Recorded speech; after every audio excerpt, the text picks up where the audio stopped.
सरकार के प्रधानमंत्री ही लोगों को भड़काने की कोशिश करते हैं और बहकाने की कोशिश करते हैं, मुद्दों से भटकाने की कोशिश करते हैं। अभी मोदी जी ने वादा किया था 2 करोड़ रोजगार का, किसानों की आमदनी 2022 तक दुगुना करने का, जो महंगाई है उसको कम करने का, जो काला धन है विदेशों में उसको लाने का, लेकिन इन सब पर वो नहीं करते हैं। चीन की सीमा पर क्या हो रहा है हमारे साथ, ये आप देख रहे हैं दर्पण 24 न्यूज, मिथिला का विश्वसनीय न्यूज नेटवर्क। हमें यूट्यूब पर सब्सक्राइब और फेसबुक पर फॉलो कर ले ताकि आपको मिलती रहे खबर सबसे पहले। चलिए खबर की ओर। इस पत्रकार सम्मेलन में आप सभी मित्रों का स्वागत है। हमारे जिला अध्यक्ष जी सीताराम बाबू भी हैं, रजन झा जी और हमारे सीनियर लीडर सब हैं, जिला के आए हुए मनोज भारती जी हैं। तो स्वाभाविक रूप से आज के पत्रकार सम्मेलन में हमने एक विशेष मुद्दे पर बात करने के लिए कि लोकसभा का चुनाव 4-5 महीने में शुरू हो जाएगा। मार्च से प्रक्रिया शुरू हो जाती है और अप्रैल में इलेक्शन हो जाता है, मई के लास्ट में तो सरकार भी बन जाती है। तो सरकार जो पिछले 5 साल से है, ऐसे 10 साल से है लेकिन 5 साल का हिसाब, तो सरकार की ये जिम्मेदारी है, जो रूलिंग पार्टी है उसकी ये जिम्मेदारी है कि जब वो चुनाव में जाए तो क्या क्या प्लान है उस पर लोगों को आकर्षित करें, लोगों को अपनी बात कहें, हिसाब दें कि क्या किया है वो। लेकिन दुर्भाग्य की बात ये है कि अपनी उपलब्धियों को बताने के बजाय मुद्दों से इस देश की जनता को भटकाने की कोशिश करते हैं। इसीलिए हमने आपसे संपर्क किया कि आपके जरिए हम जनता को बताएं। और सरकार में कोई छोटा आदमी नहीं, सरकार के प्रधानमंत्री ही लोगों को भड़काने की कोशिश करते हैं और बहकाने की कोशिश करते हैं, मुद्दों से भटकाने की कोशिश करते हैं। अभी मोदी जी ने वादा किया था 2 करोड़ रोजगार का, किसानों की आमदनी 2022 तक दुगुना करने का, जो महंगाई है उसको कम करने का, जो काला धन है विदेशों में उसको लाने का, लेकिन इन सब पर वो नहीं करते हैं। चीन की सीमा पर क्या हो रहा है हमारे साथ, ये मुद्दों से जो भटकाने की प्रधानमंत्री हमारे कोशिश कर रहे हैं उसका जिक्र करूं। बगैर किसी के बताए हुए प्रधानमंत्री जी ने खुद शुरू कर दिया यूनिफॉर्म सिविल कोड, जबकि उनके शासन में ही भारत के लॉ कमीशन ने लिख के दे दिया है कि ये व्यवहारिक नहीं है, इस देश में संभव नहीं। लेकिन उसके बाद 2023 में प्रधानमंत्री ने शुरू कर दिया, चूंकि 24 में चुनाव आ रहा है। यूनिफॉर्म सिविल कोड, मुझको ये कहने में कोई झिझक नहीं है कि अलग अलग धर्म और जात तो धर्म तो छोड़ दीजिए, एक जात में भी यूनिफॉर्म सिविल कोड इस देश में नहीं लग सकता है, व्यवहारिक नहीं है। यहाँ आईपीसी एक है, सीआरपीसी एक है, एविडेंस एक्ट एक है, कानून तो एक है। कहा प्रधानमंत्री ने एक देश एक कानून होना चाहिए, है कानून, लेकिन किससे शादी हो सकती है किससे नहीं, वो पर्सनल होता है। बेटी का हिस्से में, बाप की जायदाद में क्या हिस्सा है क्या नहीं है। इस्लाम धर्म में जब से इस्लाम धर्म बना तब से बेटियों का हिस्सा है, बेटों का हिस्सा कुछ ज्यादा है, बल्कि लड़कियों का हिस्सा भी है। और हिंदू समाज में अभी 2004 से 2009 के बीच में equal property right to Hindu girl child, ये अभी पार्लियामेंट में हम लोगों ने, मैं मेंबर था पार्लियामेंट का, तब पास हुआ। अब हमारी हिंदू समाज की बेटियों को भी बराबर का हिस्सा मिलता है। तो यही होगा यूनिफॉर्म सिविल कोड में कि किसको क्या मिलेगा। इस एक जात में भी यूनिफॉर्म सिविल कोड, एक बात बताते हैं, इसी देश में है लक्षद्वीप। एक घटना बताते हैं, लक्षद्वीप में पीएम सईद साहब का नाम सुना होगा, हमारे देश के मंत्री थे, उनकी मृत्यु हो गई। मुझको उनकी लाश के साथ जाने का हुआ कि आपको जाना है, मैं गया लक्षद्वीप। लक्षद्वीप में गए तो हर धर्म में होता है कि जो अंतिम संस्कार के लिए ले जाते हैं तो सफाई होती है, उनको तैयार किया जाता है।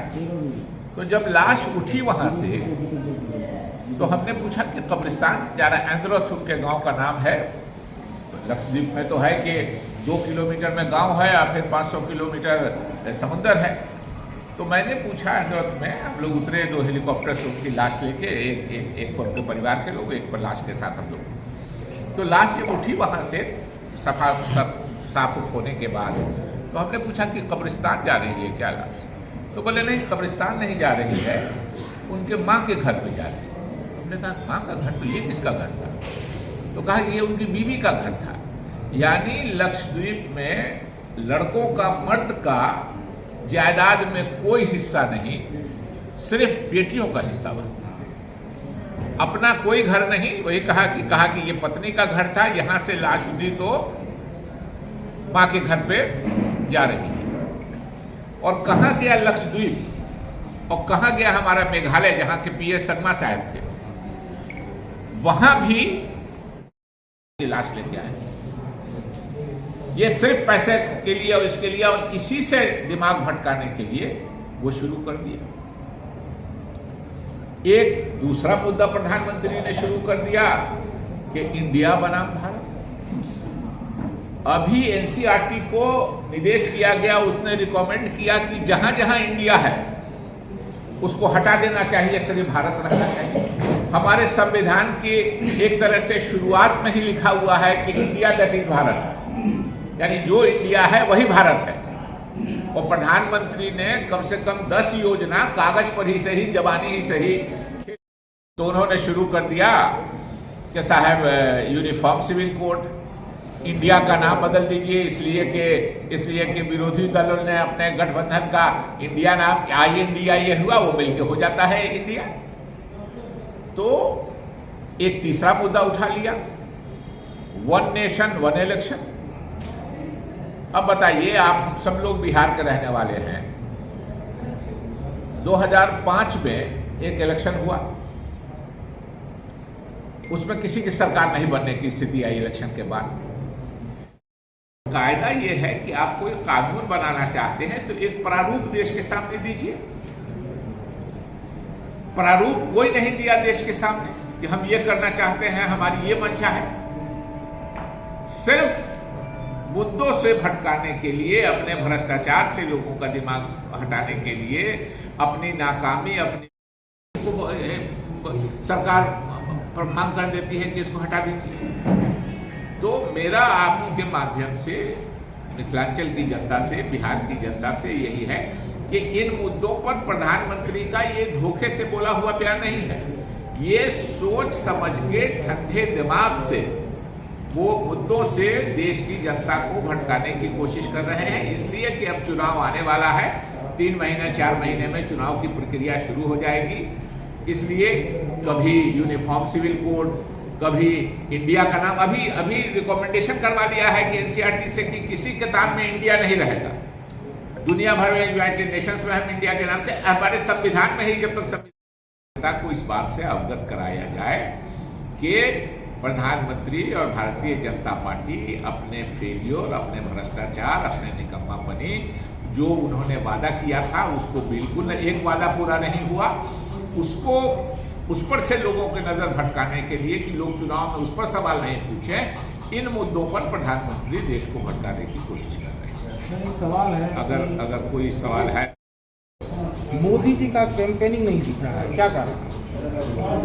देखिए, हम तो आज इसी पर बात करना चाहते थे, ये एक दूसरा मुद्दा हो गया। लेकिन एक बात सही है कि उनका फेस वैल्यू कम हुआ है। अभी कर्नाटक में वो बुरी तरह हारे, कुप्रचार किया कर्नाटक में उन्होंने।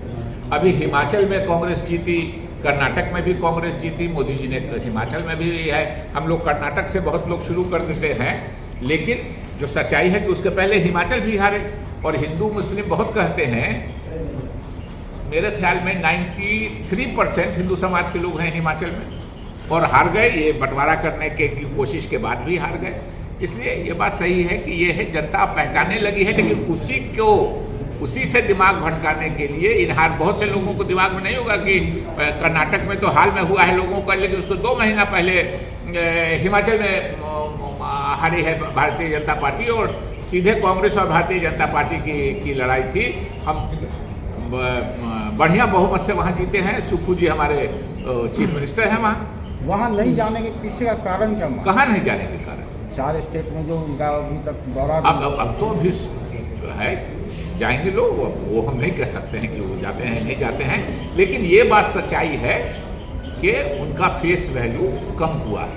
वैसे मोदी जी के लिए आज ना उनको लोग पहचान गए हैं। आप याद कीजिए कि 14 में वो प्रधानमंत्री हुए थे और 15 में बिहार में उन्होंने 32 मीटिंग की थी, उसके बाद भी हार गए थे बिहार असेंबली का चुनाव, हम लोग जीत गए थे। सर एक सवाल है बिहार को लेकर, हम आज इसी टॉपिक पर सवाल नहीं अलग से ले लीजिएगा, इस पर नहीं। बिहार का एक सर ज्वलंत मुद्दा है अभी युवाओं के खास करके कि शिक्षक नियुक्ति की जो अभी प्रक्रिया चल रही है उसमें छात्रों का आरोप है कि इसमें अनियमितता हुई है, लेकिन सरकार जो है 2 तारीख को औपबंधिक नियुक्ति पत्र दे रही है। देखिए उस पर हम अभी कोई बात नहीं करेंगे, इसलिए कि हम पत्रकार सम्मेलन उसके लेते हैं। अगर उसके बारे में किसी को बात करनी है तो अलग से बात करना। हाँ, एक मुद्दा और भूल गए, प्रधानमंत्री जी ने कह दिया कि एम्स दरभंगा में बन गया, यहाँ लोग एम्स खोज रहे हैं। हम एक दिन गुजर रहे थे, हम पूछा ये भीड़ किसकी है वो बाईपास वाले रोड से, तो कहा कि ये बैठे हुए हैं एम्स की मांग को लेकर के हमारे एमपी साहब दरभंगा के। हम कहा भाई इनके प्रधानमंत्री ने तो घोषणा कर दिया कि हम दरभंगा में एम्स बना दिया।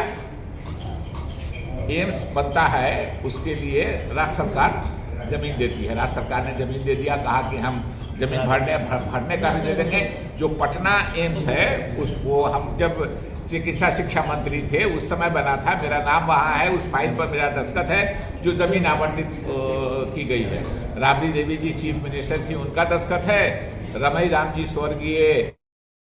जो कुछ भी आपने कहा प्रेस माध्यम के द्वारा, आपकी बात जनता तक पहुंच नहीं पाते या आप समझा नहीं पाते और मोदी जी पे विश्वास कर लिया जाता है और लोग उनके पीछे हो जाते हैं। कहाँ कमजोरी है खास करके हिंदी भाषी क्षेत्रों में? देखिए स्वाभाविक रूप से हमारा काम है कि हम मीडिया को बुलाएं, आपका धन्यवाद देते हैं कि इतनी बड़ी संख्या में आए और हमने जो देश की ज्वलन समस्याएं हैं उन पर बात की।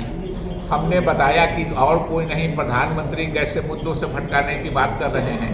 अब ये जिम्मेदारी तो मीडिया की है कि वो जनता तक पहुंचाए। अब मीडिया के मित्र अगर किसी कारण से नहीं पहुंचाते हैं या उनको सरकारी क्या बोलते हैं साम दाम दंड भेद दंड संरक्षण की बात नहीं करेंगे, मीडिया स्वतंत्र होता है, उनको जबरदस्ती फैलने से रोकने की कोशिश की जा रही है। तो सरकार के खिलाफ बोलिएगा तो सरकार करती है। और मोदी जी ने तो थोड़ा लोक लाज रहता था, मोदी जी ने उस मामले में सारे मीडिया के छोड़ कांग्रेस जमीन पे नजर क्यों नहीं आ रही है? जमीन पे आई है, बिहार में जमीन पे, ये तो बिहार में दरभंगा की जमीन है ना, कांग्रेस के लोग घूमते ही हैं। हम 4 दिन से हम अपने को नहीं बोलते हैं कि खाली कांग्रेस के नेता हैं, लेकिन हर आदमी जिसका जो दायरा है उसमें घूम रहा है। वर्तमान बिहार सरकार हम अभी वर्तमान बिहार सरकार पे नहीं बोलेंगे। हमने जिस कांग्रेस हमेशा बगल वाली कुर्सी पर ही बिहार में रहेगी या पीछे वाली पर ही, या कभी मेन कुर्सी पर भी कांग्रेस? देखिए इस समय तो जनता के हाथ में है। जनता जिस संख्या में सीट देती है, हम तो चाहते हैं हम अलग भी लड़े, हम साथ भी मिलके लड़ रहे हैं और लड़ेंगे, तो ये तो जनता के हाथ में है कि किसको कितना देती है, क्या देती है। संगठन पर काम नहीं, ये हम नहीं मानेंगे, संगठन पे काम नहीं होगा। संगठन में हमारे अध्यक्ष जो नटशेल में ये है कि लोकसभा का चुनाव आने वाला है, 2-3 महीना बच गया है। तो सरकार है 2019 में, ऐसे तो 9 साल से है, लेकिन मोदी जी का 2019 से है। तो अब सरकार को जनता को अपनी उपलब्धि बताना चाहिए कि कितने लोगों को रोजगार मिला, किसानों की आमदनी कितनी बढ़ी। तो सब उल्टा है, 45 सालों में बेरोजगारी है। थैंक यू फॉर वॉचिंग दर्पण 24 न्यूज। खबर को सबसे पहले पाने के लिए YouTube पर देख रहे हैं तो सब्सक्राइब करें, Facebook पर देख रहे हैं तो फॉलो करें। कमेंट्स में अपनी राय या अपने आस पड़ोस में समस्या हमें बताएं। हमें सपोर्ट करने के लिए लाइक और शेयर अवश्य करें। धन्यवाद। थैंक यू फॉर वॉचिंग दर्पण 24 न्यूज। खबर को सबसे पहले पाने के लिए YouTube पर देख रहे हैं तो सब्सक्राइब करें, Facebook पर देख रहे हैं तो फॉलो करें। कमेंट्स में अपनी राय या अपने आस पड़ोस में समस्या हमें बताएं। हमें सपोर्ट करने के लिए लाइक और शेयर अवश्य करें। धन्यवाद।